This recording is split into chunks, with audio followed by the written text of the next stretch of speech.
इतिहास और पुराण से भी प्राचीन हमारी पावन नगरी है, आध्यात्मिक नगरी है। भारत की आध्यात्मिक और सांस्कृतिक विरासत का प्रतिनिधित्व करती है।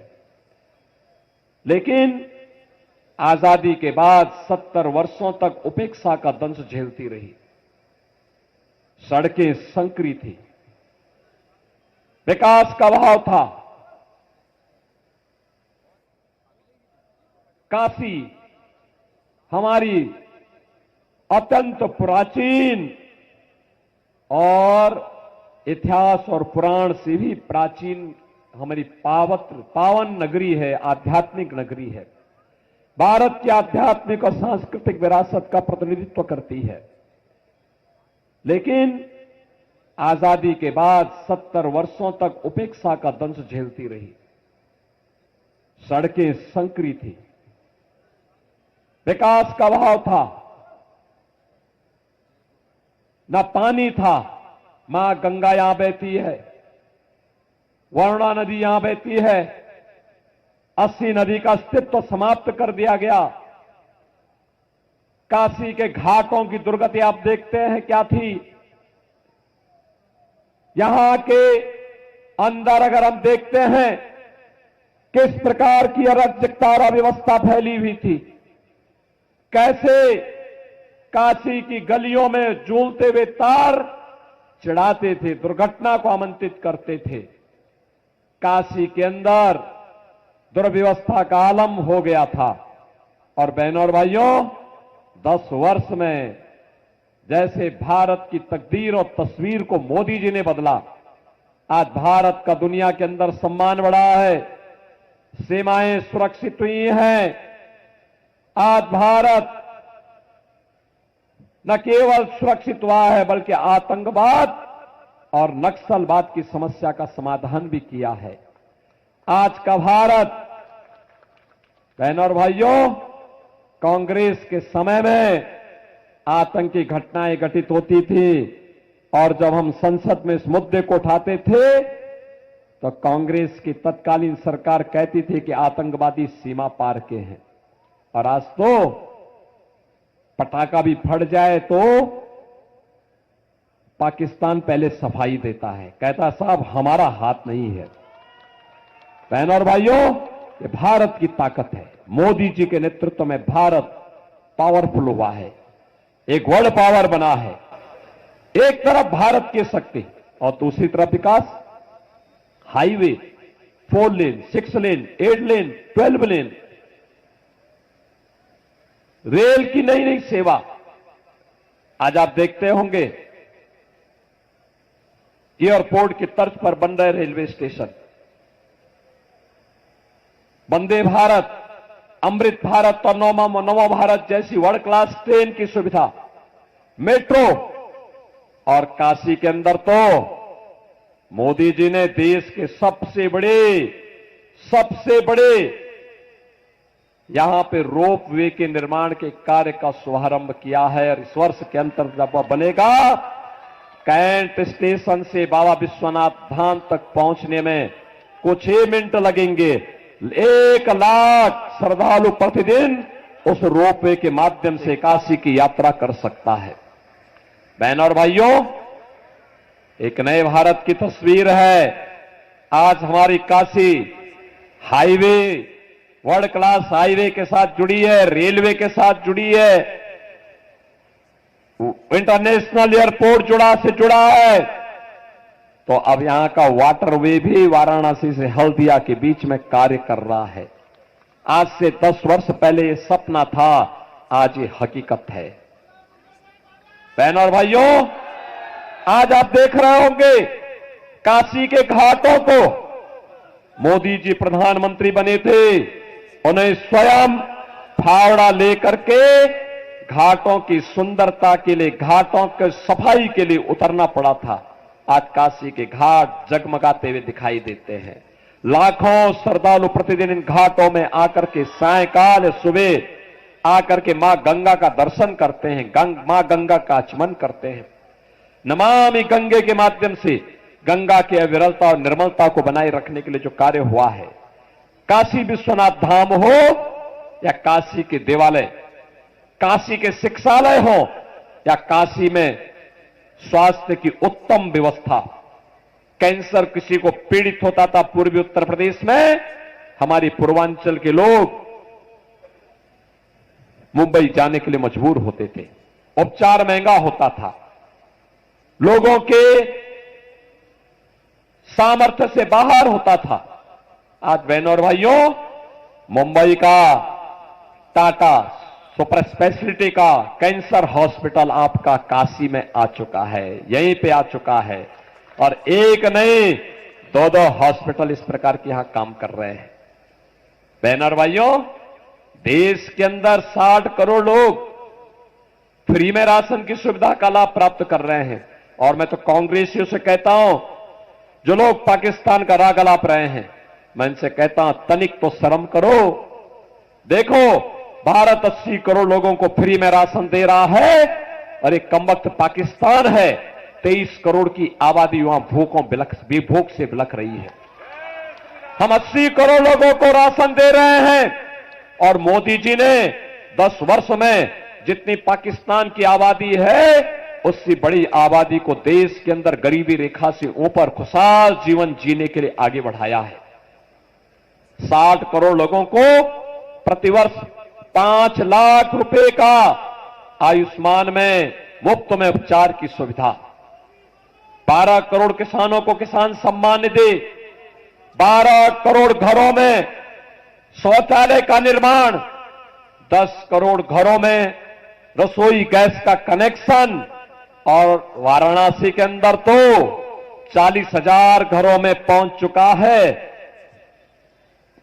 आपके घरों में एलपीजी का कनेक्शन अब पाइप के माध्यम से पहुंच चुका है और हमारा प्रयास है इस वर्ष तक इसको 50,000 तक पहुंचाने का। बहनों और भाइयों, ये बदलता हुआ काशी है।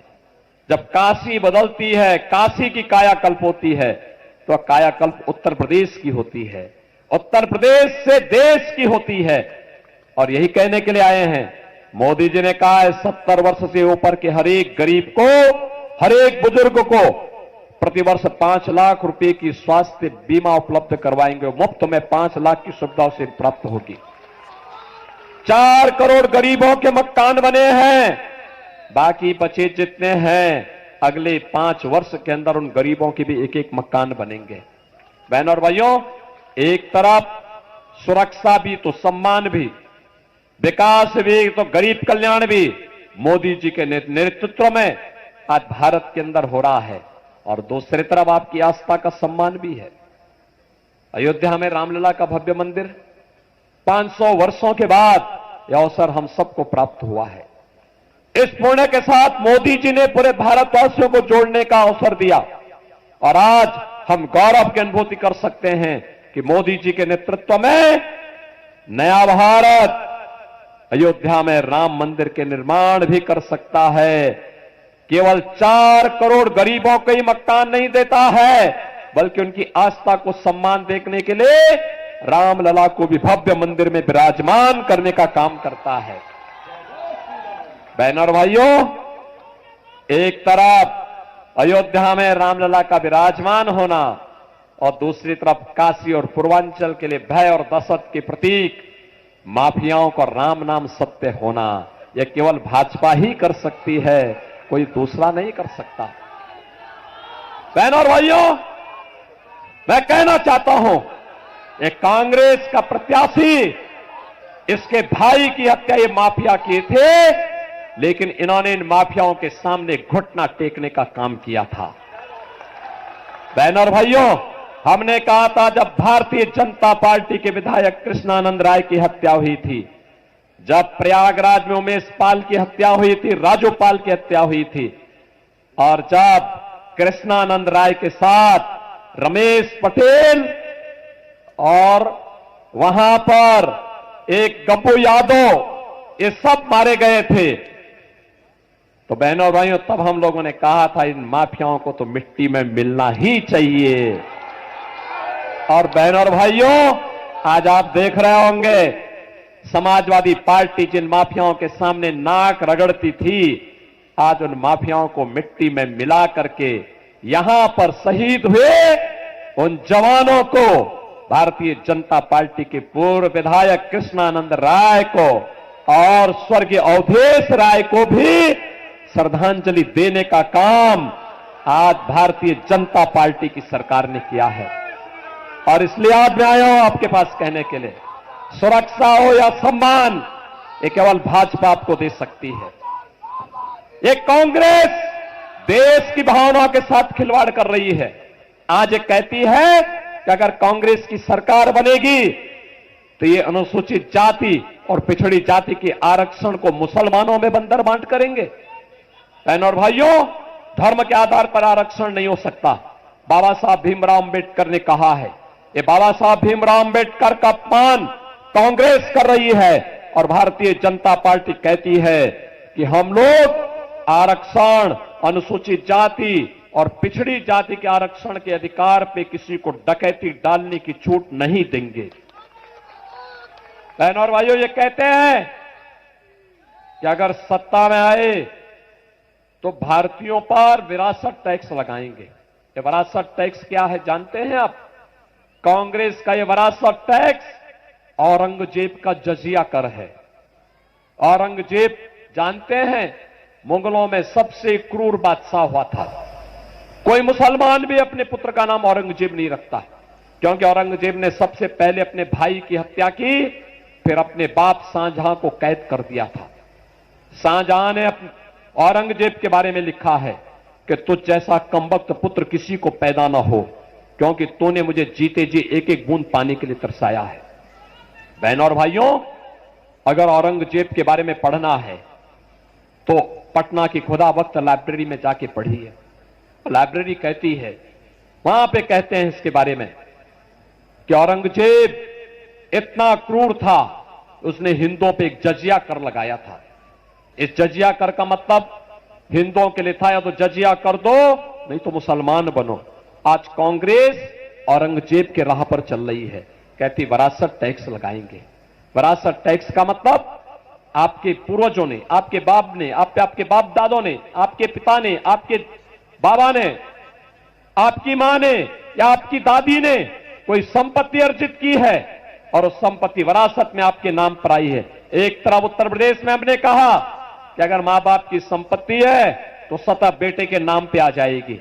अगर पिता जीते जी अपने पुत्र के नाम पे करना चाहता है तो मात्र 5,000 रुपए में हमने एक स्टैंप लगा करके कहा कि इसमें कोई अन्य स्टैंप नहीं लगेगा, यह व्यवस्था हम उनको देंगे। एक तरफ विरासत का सम्मान हम कर रहे हैं और दूसरी तरफ कांग्रेस कहती है कि हम एक विरासत टैक्स लगाएंगे। विरासत टैक्स का मतलब आधी संपत्ति कांग्रेस के लोग ले लेंगे और आधी संपत्ति लेकर के इसको फिर अफगानिस्तान, पाकिस्तान और बांग्लादेश से आए हुए घुसपैठियों को और रोहिंग्या मुसलमानों को देने का काम करेंगे। अब आप सोचो, आपके 4 घर का मकान है, 4 कमरे हैं, पिता ने बनाया है या आपके बाबा ने बनाया है। आज कांग्रेसी कहेंगे 4 कमरे हैं, आधा विरासत टैक्स में चला गया, यानी 2 कमरे खाली करो। अब 2 कमरे में आप रहेंगे, 2 कमरे में किसी पाकिस्तानी को रख देंगे तो क्या आपका परिवार रह पाएगा? क्या रह पाएगा? क्या आप कांग्रेस को विरासत टैक्स लगाने की छूट देंगे? क्या ये क्या कहते हैं, जब सत्ता में आए तो यानी पर्सनल लॉ लागू करेंगे। पर्सनल लॉ का मतलब जानते हैं आप? पर्सनल लॉ का मतलब बेटी स्कूल नहीं जा सकती, महिलाएं बाजार नहीं जा सकती। 3 तलाक को फिर से लोग लागू करेंगे और कहते हैं कि हम पर्सनल लॉ को लागू करके भारत के अंदर तालिबानी शासन लाएंगे। हम कहते हैं भारत के अंदर बाबा साहब भीमराव अंबेडकर से भारत चलेगा, किसी शरीयत के कानून से भारत नहीं चल सकता है।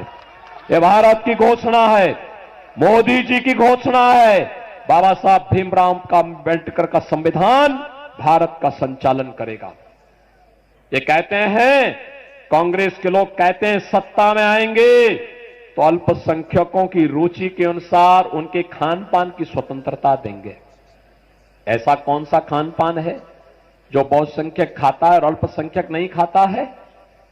अरे लिट्टी चोखी वो भी, चोखा आप भी खाते होंगे, वो भी खाते होंगे, बाटी चोखा आप भी खाते हैं, वो भी खाते हैं, रोटी दाल चावल सब्जी रोटी सब आप भी खाते हैं, वो भी खाते होंगे, पकौड़ी पूड़ी आप भी खाते होंगे, वो भी खाते होंगे। लेकिन एक जगह ठहर जाता है, जब कोई मुसलमान कहता है कि मैं गौ हत्या करूंगा, गौ मांस खाऊंगा, हिंदू उसमें अड़ जाता है, कहता है जन्म जन्म का नाता है, गाय हमारी माता है। क्या बोलता है? जन्म जन्म का नाता है, जन्म जन्म का नाता है। क्या आप कांग्रेसियों को गौ हत्या करने की छूट देंगे क्या? क्या इनको छूट देंगे क्या? बहनों और भाइयों, राम जन्मभूमि का जो पुण्य मोदी जी के कारण आपको आपके साथ जुड़ा हुआ है, गौ हत्या करके पाप में बदल जाएगा। ये पाप कतई मत होने देना। कांग्रेस को वोट देने का मतलब पाप अपने ऊपर एक पाप का बोझ ले लेना, ये पाप नहीं आना चाहिए। भारत को भारत बने रहने के लिए इस देश की आवाज के साथ कि जो राम को लाए हैं हम उनको लाएंगे, इस आवाज के साथ हम सबको जुड़ना होगा। और इसीलिए आज मैं आपके पास आया हूं। मैं जानता हूं, पूरी दुनिया जानती, पूरा देश जानता है, मोदी जी रिकॉर्ड वोटों से जीतेंगे। लेकिन बहनों और भाइयों, चूंकि यहां से हमारा विधायक नील रतन पटेल अस्वस्थ होने के कारण चुनावी सभा में नहीं आ सकता था, इसलिए मैंने कहा उनकी बिटिया है लेकिन वो स्वयं नहीं आ सकते थे, इसलिए मैंने कहा मैं स्वयं जाऊंगा, जनता जनार्दन से अपील करूंगा, मोदी जी की बात को आप तक पहुंचाऊंगा और आपसे अपील करूंगा। विकास जितना काशी में हुआ है, मोदी जी ने कहा है ये तो एक झलक है, अभी तो एक ट्रेलर है, अभी तो पूरी फिल्म विकास की आगे बढ़नी है। काशी को दुनिया की सुंदरतम नगरी के रूप में बदलना है और इसके लिए मैं आया हूं आपसे कहने के लिए। बहनों और भाइयों, 4 दिन का समय है, ये 4 दिन मोदी जी के लिए और देश के लिए देंगे? सभी लोग देंगे? सभी लोग देंगे? हाथ खड़ा करके मुझे आश्वस्त करो, सभी लोग देंगे? ये 4 दिन आप सबको, बहनें होंगी, नौजवान होंगे, अन्नदाता किसान होंगे, हर तबके के नौजवान भी होंगे, सबसे मैं कहूंगा 4 दिन, हर दिन 10-10 घर में जाकर के मोदी जी के लिए कमल खिलाने के लिए, भारतीय जनता पार्टी को जिताने के लिए आप हर दिन 10-10 परिवारों को तैयार करेंगे?